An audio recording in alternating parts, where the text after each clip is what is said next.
Do you like to build puzzles? If you do you have a system? First, I flip over all the pieces so I can see what I'm working with. My grandmother taught me to build the edges first. Then I work on one section at a time. What can I say? I like organization.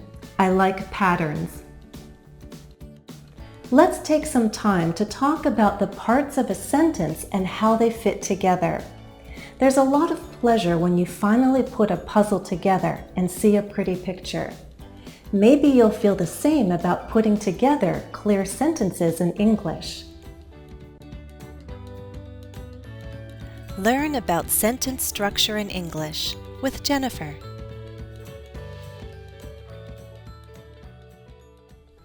I know not everyone loves grammar or thinks grammar is worth studying, but don't let words like clause and direct object scare you. Grammar is an amazing tool, and I'd like to help you learn to use it.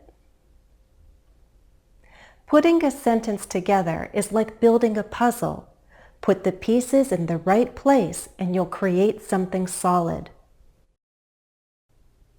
The basic element of a sentence is a clause. A clause always has a subject and a verb. That's what makes a complete sentence. In everyday communication, we don't always use complete sentences. That's especially true about texting. But to express a complete idea, we must build a sentence. Do you know what kind of sentences you can build? Often we make a statement, I love puzzles.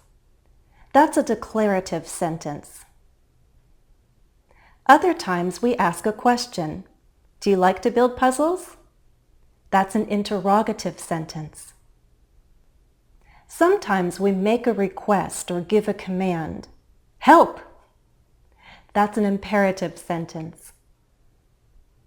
All sentences have a subject and a verb, even an imperative sentence. The subject you is implied. It's understood. If you want to review the kinds of sentences we can make, watch my video on sentence types according to purpose. We can also classify sentences by their structure. What kind of clauses do they have? Sentences can be short. He's smiling. She's smart. Those are simple sentences with one main clause.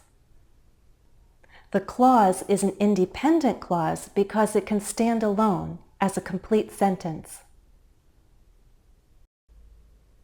Not all simple sentences are short, but if we have one subject and a verb, then it's a simple sentence. Compare. She's smiling. Subject, verb.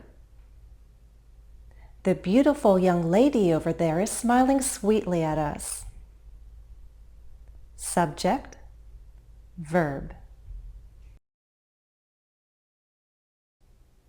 Other sentences may have two or more clauses joined together. For example, she's smart, but she's very modest. He's smiling because he's happy.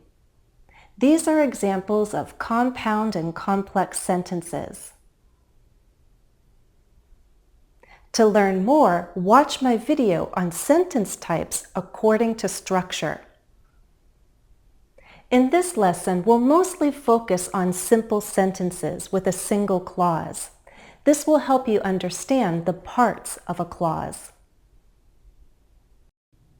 I told you that a clause has a subject and a verb. Remember that the subject can be a noun or anything that behaves like a noun. Vacations can be expensive. My summer vacation was so much fun.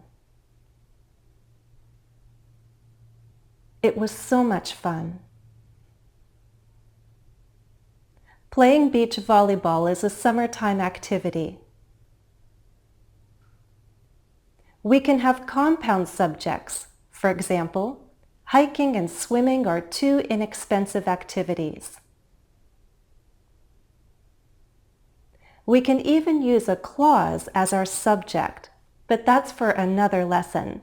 For example, you can watch my video on embedded questions to understand a sentence like this. What I love most is the sound of the ocean. This is no longer a simple sentence. We have more than one clause. One clause is the subject of another. Clauses that can stand alone and make sense are called independent clauses. For example, I love the sound of the ocean. Clauses that must be joined with another to make sense are dependent clauses. They're dependent on another clause. An example, what I love most is the sound of the ocean. What I love most cannot stand alone. It's dependent on the other clause.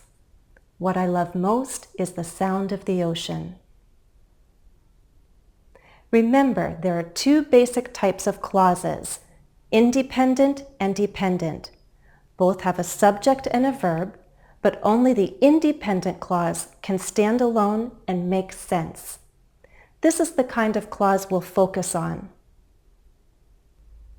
If you'd like to practice identifying dependent clauses, you can visit my website.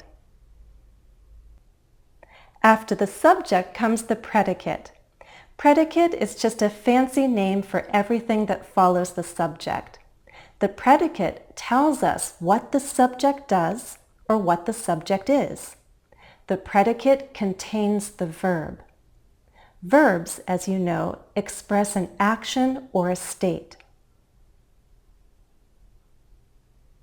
Try this. See if you can identify the subject and the predicate with the verb in each sentence.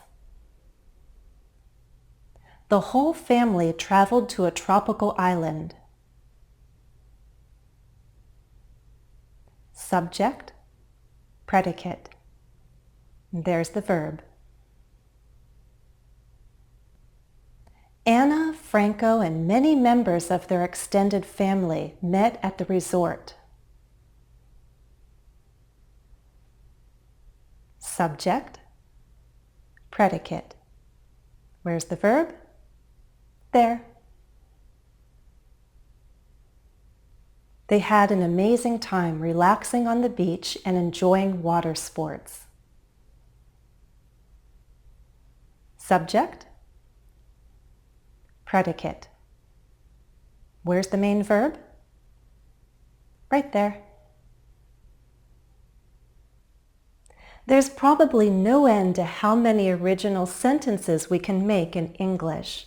However, they all follow patterns, and the number of patterns is limited. There are 5 basic sentence patterns I want to teach you. I'll show you examples of each one. Here they are. Some of you may already be familiar with these patterns, but others may never have seen these sentences before, at least not shown like this. It's okay. I'll do my best to make it easy to understand subjects, verbs, objects, complements, and something called adverbials. It will all make sense by the end. Remember, knowledge is power. If you want to empower yourself by building language skills, go on to the next video. As always, thanks for watching and happy studies.